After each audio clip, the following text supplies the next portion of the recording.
Après l'Arabie Saoudite, l'Égypte et le Qatar, c'est cette nuit qu'Anthony Blinken est arrivé à l'aéroport Ben Gurion en Israël. Le secrétaire d'État américain vient une nouvelle fois pour faire progresser la question du retour des otages et discuter notamment de la dernière réponse du Hamas avec les autorités israéliennes. Lui qui a exprimé un optimisme prudent lors des dernières semaines de négociations. Ce mardi soir, le Hamas a finalement répondu à l'accord élaboré par l'Égypte et le Qatar autour d'un cessez-le-feu et de la libération des otages.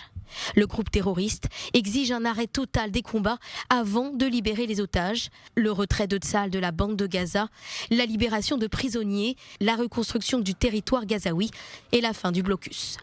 Si le Qatar se disait optimiste, au regard de ces exigences, les négociations semblent à nouveau dans l'impasse. La réponse du Hamas fait actuellement l'objet d'un examen approfondi en Israël. Mais d'ores et déjà, le Premier ministre israélien Benjamin Netanyahou déclare qu'il s'agit d'un refus de facto du Hamas d'accepter les grandes lignes. Israël, de son côté, recherche en effet des pauses temporaires dans les combats et une libération progressive des otages.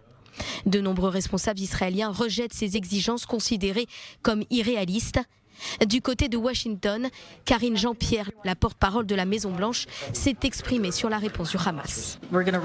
Nous allons examiner cette réponse. Il y a beaucoup de travail à faire ici. Nous allons être vraiment très prudents. Ce sont des négociations sensibles, comme vous le savez. Il s'agit d'un processus de négociation qui a également été mené par le Qatar et l'Égypte. Le président et son équipe ont travaillé sans relâche pour y parvenir.